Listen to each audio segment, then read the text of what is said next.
au DETIS. J'effectue une thèse en co-tutelle entre l'ONERA et le LIRM de l'Université de Montpellier. Mes encadrants de thèse sont Julien Moras et Pauline Trouvé-Pelou de l'équipe IVA, et la thèse est dirigée par Vincent Creuse du LIRM. Et donc aujourd'hui, je vais vous présenter mes travaux de thèse sur un sujet qui s'intitule « Conception d'une charge utile basée vision pour la localisation autonome d'un robot sous-marin et la cartographie de précision ». Alors, pour vous présenter un peu le contexte, donc ici on se place dans le contexte de l'archéologie sous-marine. Ce qu'il faut savoir, c'est qu'il y a une grande majorité des épaves d'intérêt aujourd'hui qui se trouvent à des grandes profondeurs, plusieurs centaines de mètres, ce qui les rend inaccessibles aux plongeurs, et de ce fait, les archéologues ont recours à des robots sous-marins téléopérés pour pouvoir étudier ces sites. Donc, dans ce contexte, en fait, on a des robots qui viennent évoluer dans des environnements qui sont plutôt hostiles et inaccessibles, et on a une réelle problématique de navigation référencée terrain, car on a un robot qui va venir interagir avec son environnement, donc proche du sol et avec éventuellement un certain nombre d'obstacles. Nous, les questions auxquelles on veut répondre à travers cette thèse, c'est comment est-ce qu'on peut faire pour localiser de tels robots en milieu sous-marin, quels capteurs on va utiliser, et bien sûr, avec quelle précision. Les enjeux de la localisation, ils sont nombreux. La première, assez évidente dans notre thématique de robotique téléopérée, ce serait une aide au pilote par reconstruction en fait de la trajectoire en temps réel suivie par le robot. En fait, il est assez difficile pour le pilote de bien manœuvrer le robot avec le peu d'informations qu'il a. La principale source d'informations qu'il a, c'est les images qui sont acquises par une caméra embarquée sur le robot. Et donc ça lui permettrait de mieux comprendre comment le robot se déplace, voir la trajectoire réellement suivie par le robot. Et ce serait une aide pour lui. Un deuxième enjeu, ça donne des capacités de reconstruction 3D. En effet, à partir du moment où on a et une information de localisation et par exemple des images, on peut penser à commencer à faire de la photogrammétrie en ligne, par exemple. Et enfin, l'information de localisation, elle est indispensable pour le développement de fonctionnalités autonomes, donc par exemple du suivi de trajectoire automatique ou de l'asservissement visuel, ce qui a un réel intérêt.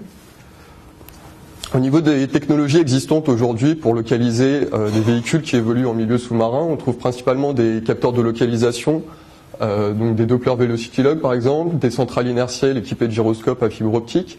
On trouve également des altimètres, des systèmes de positionnement acoustique. Donc ces systèmes de positionnement acoustique, en fait, ils servent à venir simuler de l'information GPS sous l'eau, car il faut savoir que les ondes radio ne traversent pas l'océan, elles sont absorbées au bout de quelques mètres, et donc l'information GPS n'est pas disponible à ces profondeurs-là. On a également des capteurs de cartographie, donc principalement des sonars, mais également quelques systèmes à base de lidar ou de stéréovision. Et donc, généralement, dans la littérature, on trouve des méthodes basées sur la localisation par filtrage, donc via des filtres de Kalman ou des filtres particulaires, pour venir fusionner l'ensemble des mesures de ces capteurs pour en sortir une information sur la localisation. L'inconvénient de ces capteurs, c'est que la plupart d'entre eux coûtent très cher, ça peut aller de 10 000 à 100 000 euros, voire plus par capteur. Certains d'entre eux nécessitent également une forte logistique, je pense principalement au système de positionnement acoustique qui requiert de venir positionner à l'avance des beacons acoustiques au fond de l'eau, également des étapes de calibration un peu compliquées à mettre en place, et ce qui peut vite devenir compliqué pour la planification de missions en mer. La plupart de ces capteurs sont également assez encombrants et en fait ça entraîne des contraintes matérielles dès qu'on veut équiper un robot un peu petit ou un robot qui n'avait pas été prévu à l'origine pour embarquer ce type de capteur. Donc voilà. Donc nous, le parti pris dans cette thèse en fait, c'est de concevoir une charge utile à partir uniquement de capteurs à bas coût qui soient en fait de petite taille de façon à être facilement embarquables sur tout type de véhicule sous-marin et qui soient indépendantes du véhicule dans le sens qu'elles soient autonomes et qu'elles puissent vraiment être agnostique du véhicule sur lequel elle se trouve. Et donc le but, c'est de ensuite développer un algorithme de localisation à partir de cette charge utile, qui soit robuste en environnement sous-marin, qui nous fournisse une précision submétrique et qui fonctionne en temps réel sur un calculateur embarqué. Alors la solution qu'on propose dans cette thèse, c'est de faire du SLAM à partir d'une charge utile basée vision. Donc notre système de localisation, il va utiliser 3 capteurs. Le capteur principal, ça va être une caméra, donc une simple caméra monochromatique qui va nous servir de capteur pour cartographier l'environnement. Et en capteur complémentaire, on va avoir une petite centrale inertielle de type MEMS, donc centrale inertielle du même ordre que celle qu'on a dans les smartphones aujourd'hui, qui va être équipée en fait d'un gyroscope et d'un accéléromètre pour fournir des informations sur la vélocité angulaire et l'accélération. Et à côté de ça, on va avoir également un petit capteur de pression dont on va pouvoir convertir les mesures en informations de profondeur. Donc voilà. Donc notre système il va se baser sur ces 3 capteurs, et ici le capteur qui va nous fournir l'information principale, c'est la caméra. Donc je vais débuter mon exposé par vous présenter notre méthode de localisation par SLAM Visual. Alors, l'idée en fait c'est d'équiper les robots sous-marins d'une caméra qui va être orientée vers le sol, et grâce aux images acquises par la caméra, eh ben, on va vouloir analyser ces images pour pouvoir estimer les déplacements effectués par la caméra, et ainsi pouvoir déterminer la trajectoire qui est suivie par le robot. Donc ce que je vous ai dit, c'est que nous on voulait faire du SLAM. Alors SLAM en fait c'est un acronyme qui signifie Simultaneous Localization and Mapping. Donc en fait c'est une technique de localisation qui fonctionne par cartographie de l'environnement. En vision, le principe c'est le suivant. On va prendre la première image acquise par la caméra. Dans cette image, on va chercher à détecter un certain nombre de points d'intérêt, donc des points saillants qui vont être assez facilement reconnaissables dans l'image. Et l'idée, ça va être de suivre ces points dans les images suivantes au fur et à mesure que la caméra se déplace. À partir du moment où la caméra va s'être suffisamment déplacée, on va être en mesure d'estimer la position 3D des points imagés. Donc en fait, on va pouvoir estimer grosso modo la structure 3D de la scène qu'on image. Et ensuite, en continuant d'observer ces points 3D dans nos images, on va pouvoir estimer la pose de la caméra. Donc la première question qu'on a dû se poser, c'est quelle méthode de suivi de points d'intérêt on allait utiliser. On a vu que c'est un peu une des plus grosses problématiques dans le SLAM. Et donc, quelle méthode de suivi de points d'intérêt on peut utiliser, sachant que nous, on est dans un contexte sous-marin, donc un milieu plutôt hostile à la vision. On va avoir de nombreuses perturbations visuelles dans nos images, des images assez dégradées. On va avoir de temps en temps peu de texture, ou quand on va avoir de la texture, elle va être très répétitive. On va avoir des problématiques de turbidité qui vont créer des effets de flou dans nos images. De plus, aux profondeurs où on se trouve, la lumière naturelle n'est pas présente. En fait, la lumière naturelle se fait également absorber très vite dans l'eau. Du coup, on est obligé d'équiper les robots de systèmes d'éclairage artificiel. Sauf que le fait d'embarquer ces systèmes d'éclairage, ça va créer à la fois des zones d'ombre dans nos images, et en plus, ça va avoir tendance à attirer toute la faune présente, et donc à créer du dynamisme dans nos images. Pour ce qui est des méthodes de suivi de points d'intérêt qui existent, on peut plus ou moins les classer en 2 catégories. D'un côté, des méthodes indirectes qui vont en fait encoder le voisinage local des points d'intérêt dans nos images sous la forme d'un vecteur qu'on va appeler un descripteur. Et en utilisant ces descripteurs, on va pouvoir calculer en fait des scores de similarité entre descripteurs pour pouvoir estimer des correspondances entre points d'intérêt. Ça, c'est une première technique. La deuxième technique, c'est basée sur des méthodes directes qui travaillent directement sur les intensités photométriques. Et donc, par exemple, une méthode, la méthode du calcul du flux optique, qui consiste à venir chercher les points d'intérêt entre 2 images en cherchant à minimiser l'erreur, en cherchant en fait le déplacement pixélique qui va minimiser l'erreur photométrique. Donc une méthode très connue pour le calcul du flux optique, c'est la méthode de Canadé-Lucas-Thomasy, ou généralement appelée KLT. Donc nous, en fait, on a cherché à évaluer ces différents types de méthodes sur des séquences sous-marines qui représentent bien les perturbations visuelles qu'on va avoir. Donc une première séquence pour évaluer leur robustesse à la turbidité, et une deuxième séquence pour, ici, plus évaluer leur robustesse à des environnements faiblement texturés. Donc en fait, on a testé un certain nombre de méthodes indirectes, donc plusieurs types de descripteurs différents, et on les a comparés également à une méthode directe, donc la méthode du KLT basée flux optique. Et ce que vous pouvez voir sur ces 2 graphes, en fait, c'est le nombre de points qu'on arrive à suivre sur les séquences d'images qu'on avait. Et les courbes en noir, c'est celles qui correspondent à la méthode du flux optique. Et on voit que vraiment la méthode directe se dégage complètement des autres et surpasse vraiment en efficacité les méthodes indirectes. Et on a donc décidé de développer notre algorithme de SLAM autour d'un suivi par KLT. Donc l'algorithme de SLAM qu'on a développé, il fonctionne de la façon suivante. On va d'abord avoir une étape de pré-traitement des images. Donc tout d'abord, une étape de suppression des effets de distorsion. En effet, à cause des imperfections de la lentille de la caméra et également du changement d'indice de milieu entre l'eau et l'air, on va avoir des distorsions qui vont apparaître dans nos images. Et en fait, grâce à une étape de calibration effectuée au préalable, on va pouvoir estimer ces coefficients de distorsion de façon à pouvoir enlever ces effets de distorsion dans notre image. Une fois que ça s'est fait, on applique une méthode d'augmentation de contraste des images. Donc on utilise la méthode appelée du clay, qui consiste en fait à faire des égalisations d'histogrammes dans notre image sur des patchs. Et ça va nous permettre de maximiser l'information exploitable dans nos images et surtout de ne pas être tributaire des zones d'ombre qu'on va pouvoir avoir ou des zones un peu saturées en intensité. Une fois l'augmentation de contraste effectuée, donc ce pré-traitement effectué, on va effectuer notre étape de tracking. Donc en fait, on va chercher à retrouver les points d'intérêt qu'on voyait dans l'image précédente dans la nouvelle image reçue. Donc ça, on le fait avec la méthode du flot optique dont je vous ai parlé. Et grâce ensuite aux points qu'on a réussi à suivre et qui correspondent à des points 3D connus, et bon, on va être en mesure d'estimer la pose de la caméra. Pour estimer la pose de la caméra, en fait, ça va se faire via une méthode d'optimisation qui va consister à chercher quelle pose de la caméra vient minimiser les erreurs de reprojection dans l'image.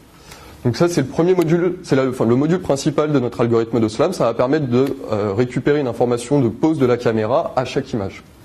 Ça va être mis dans un premier thread, en fait, et à côté de ça, on va avoir un deuxième thread qui, lui, va s'occuper des tâches un peu plus coûteuses en traitement de calcul. Alors ce deuxième thread, on ne va pas lui montrer toutes les images qu'on a acquises. On va seulement lui donner un sous-échantillon de ces images qu'on va appeler des images clés. Et avec ces images clés, le deuxième thread, en fait, il va être responsable de faire les étapes de triangulation, donc d'estimation de nouveaux points 3D qu'on va pouvoir utiliser pour continuer à se repérer au fur et à mesure de l'exploration. Il va également être responsable de la détection de nouveaux points d'intérêt dans les images qu'on cherchera ensuite à retrianguler par la suite. Et surtout, ces images clés, on va les garder en mémoire pour pouvoir faire une étape d'optimisation avec une technique qu'on appelle le bundle adjustment ou l'ajustement de faisceau qui va nous permettre d'optimiser à la fois la trajectoire estimée et également la carte 3D par rapport à laquelle on se repère. Donc c'est vraiment ça qui va nous permettre en fait de rester consistant sur la longueur et de garder des estimations de localisation qui soient précises. Donc, en fait, pour tous les calculs de pose et d'estimation d'état dans notre méthode de SLAM, on utilise une formulation par graphe de facteurs.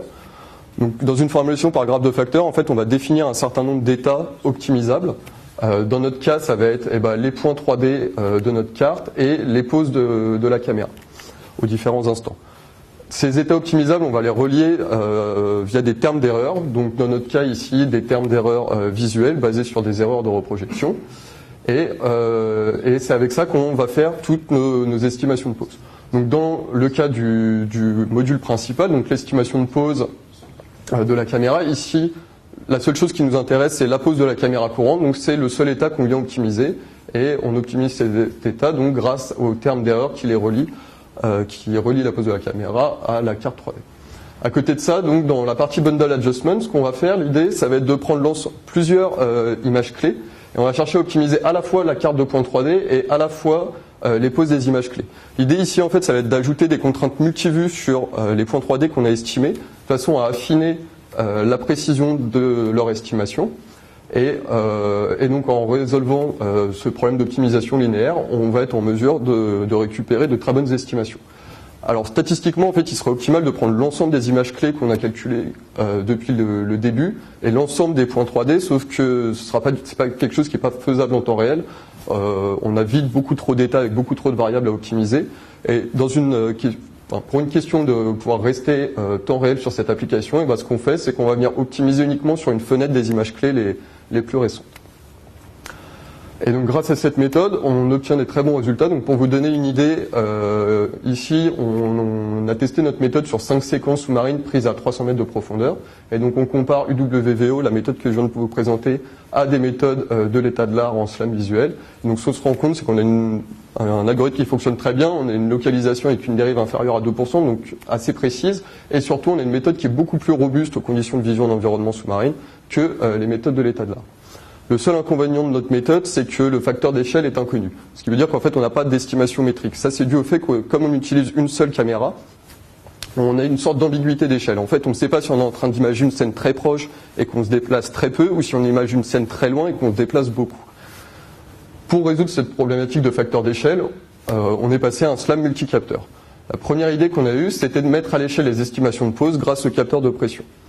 En fait, en reprenant notre formulation par graphe de facteurs, ce qu'on a cherché à faire, c'est comment inclure les mesures du capteur de pression, donc des mesures qu'on convertit en profondeur, dans nos estimations d'état. Donc ce qu'on a fait, c'est qu'on a défini un terme d'erreur en profondeur qui va relier deux images successives et qui va chercher à contraindre le déplacement estimé en Z, en profondeur, là-dessus. Et donc l'avantage d'utiliser une formulation par graphe de facteurs, c'est que du coup on a une méthode d'estimation de pose qui va être très flexible. On va pouvoir facilement en fait s'adapter aux mesures qu'on a. Donc dans le cas où on aurait une image sans mesure de pression, on peut directement quand même estimer la pose avec la technique, avec uniquement des termes d'erreur visuelle. Mais dans le cas où on a des termes de pression, on peut les rajouter en termes d'erreur dans notre optimisation. Et ça va nous permettre de les ajouter à la fois dans l'estimation de pose à la fréquence image, à la fréquence caméra, et également dans notre partie d'optimisation de bundle adjustment. Dans la même idée, en ce moment, on est en train d'intégrer également les mesures de la centrale inertielle. Et en fait, en faisant ça, ça revient à avoir développé une méthode de fusion serrée par résolution d'un problème d'optimisation linéaire. Donc dans notre problème d'optimisation, en fait, on va avoir d'une part des termes d'erreur qui viennent visuels, donc qui viennent de l'information de la caméra, des termes d'erreur qui viennent de l'information du capteur de pression, enfin des termes d'erreur inertielle. Et en résolvant ce problème d'optimisation linéaire avec un algorithme de type Gauss-Newton, on va pouvoir venir optimiser donc tous nos états, donc les poses de la caméra et les points 3D. Et ça va, en pratique, ça va nous donner de très bons résultats. Pour vous donner un peu une idée des résultats qu'on obtient, peut-être cliquer juste. Normalement, ça. Ouais. Voilà. Donc là, on est sur une séquence qui a été prise à 400 mètres de profondeur au large de la corde. Donc ici en haut à droite, en haut à gauche, pardon pour vous, ce que vous pouvez voir, c'est les images brutes acquises par la caméra. En dessous, c'est l'image pré-traitée. Donc les points bleus, c'est des points dont on n'a pas encore estimé la position 3D. Les points rouges, c'est des points qu'on a triangulés, donc qu'on utilise pour se repérer. Et donc là, vous pouvez voir qu'on reconstruit bien la trajectoire de la caméra. En plus de ça, donc grâce à la carte de points 3D qu'on calcule, en fait, on a déjà un début de reconstruction 3D sous la forme d'un nuage de points. Et ici, l'idée, en fait, c'était de faire une boucle pour pouvoir estimer un peu la dérive qu'on a. Et comme vous pouvez le voir, on vient bien à l'endroit initial. Et surtout, la carte 3D, notre nuage de points reste consistant entre le début de la séquence et la fin de la séquence. Pour des résultats un peu plus quantitatifs, peut-être cliquer.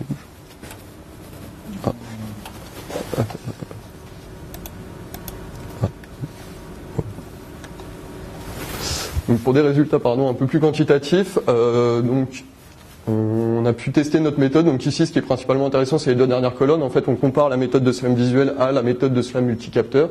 Et donc, ce qu'on se rend compte, c'est qu'en plus de bien retrouver notre facteur d'échelle, donc maintenant on a bien des reconstructions qui sont métriques. Et en plus, on arrive à améliorer notre estimation de la localisation, la précision de la localisation, avec maintenant une dérive qui est inférieure à 1,5%. Tous ces algorithmes que je vous ai présentés, ils ont pu être validés expérimentalement grâce à deux prototypes de charges utiles qu'on a conçus.